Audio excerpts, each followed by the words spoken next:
Como Alejandro Pérez Lobato, de la Facultad de Ciencias de la UNAM, y estoy trabajando en un efecto de magnetoresistencia ordinaria en una punta Hall de arsenuro de indio. ¿Esto qué significa?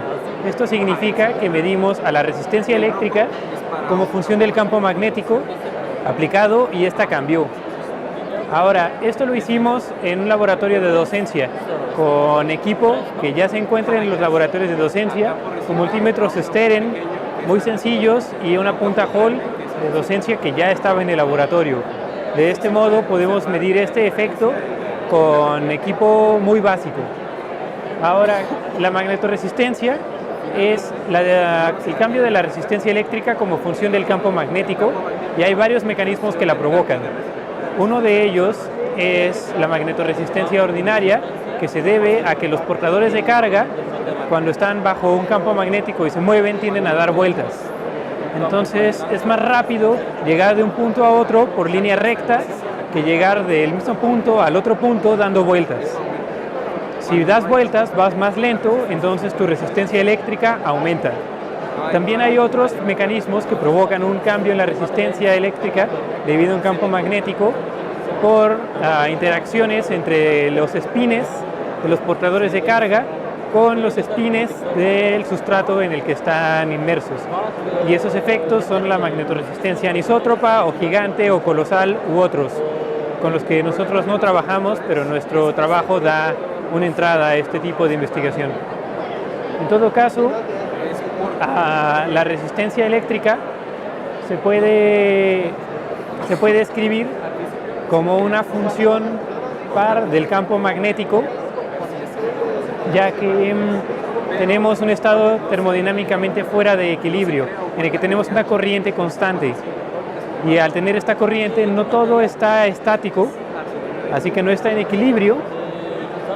Y tenemos un teorema de la termodinámica que se llama las relaciones de reciprocidad de Onsager, que en nuestro caso nos dice que la resistencia tiene que ser la misma si ponemos el campo magnético yendo de arriba para abajo que de abajo para arriba. La física no cambia, así que la resistencia tiene que ser igual.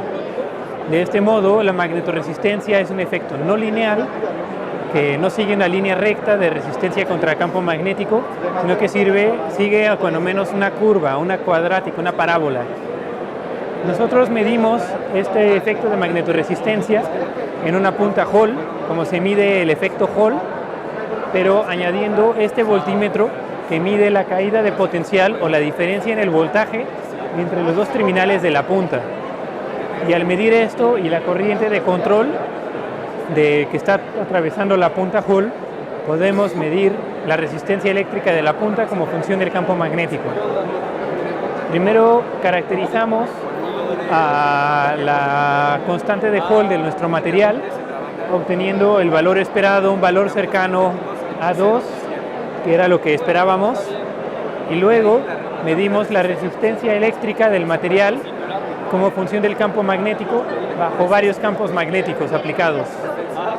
Lo medimos en el campo magnético ambiental de la Tierra de 3 militesla y hasta 200 militesla, tomando una curva de corriente contra voltaje bien conocida. Siguiendo la ley de Ohm de Victoria, es la reina de Inglaterra, el voltaje se puede definir como el producto de la resistencia por la corriente de control, o la resistencia como la proporción entre el voltaje aplicado arriba y dividido entre la corriente de control abajo. Y lo tomamos para varios voltajes y para varias corrientes bajo diferentes campos magnéticos, y nos salió una línea recta en cada uno de los casos.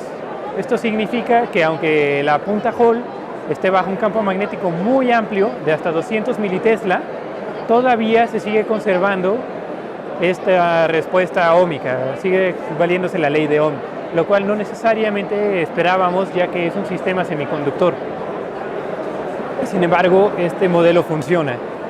Ahora, ya teniendo esto, definimos a la resistencia sin ambigüedad como la proporción entre el voltaje y la corriente de control. Y medimos a la resistencia como una función del campo magnético para varios campos magnéticos.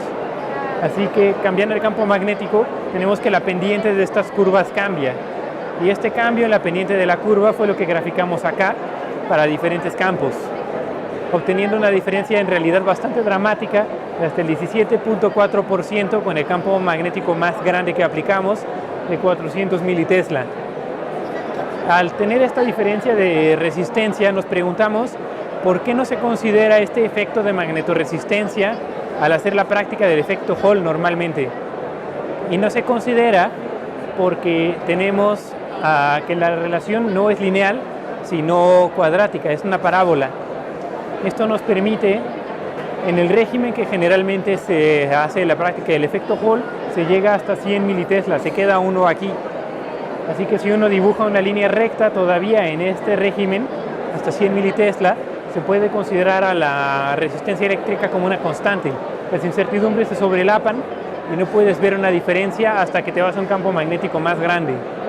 En cambio, si quieres ver un campo magnético más grande, tienes a fuerzas que considerar este efecto hermano del efecto Hall, conocido como el efecto de magnetoresistencia.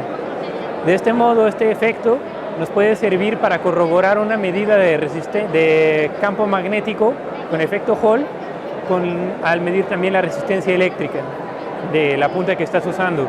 Si quieres caracterizar campos magnéticos más grandes, tienes que tomarlo en cuenta necesariamente. También nos puede servir como un laboratorio de docencia, enseñanza a nivel licenciatura, ya que generalmente este tema no se toca hasta posgrado, hasta maestría o más adelante, ya que los modelos más normales, más clásicos de la conducción eléctrica, como el modelo de Drude, no consideran a la resistencia eléctrica como una función del campo magnético, sino que la consideran constante, y de este modo, o como una función solo de la temperatura. Pero de este modo se puede acercar este tema de investigación actual a un laboratorio de docencia a nivel licenciatura. Y este tema de magnetoresistencia tiene amplias aplicaciones tecnológicas, como es la lectura de los discos duros. Este efecto, en particular un efecto hermano, el efecto de magnetoresistencia colosal o gigante, fue el que permitió que nuestros discos duros pasaran de megabytes a terabytes en tan pocos años.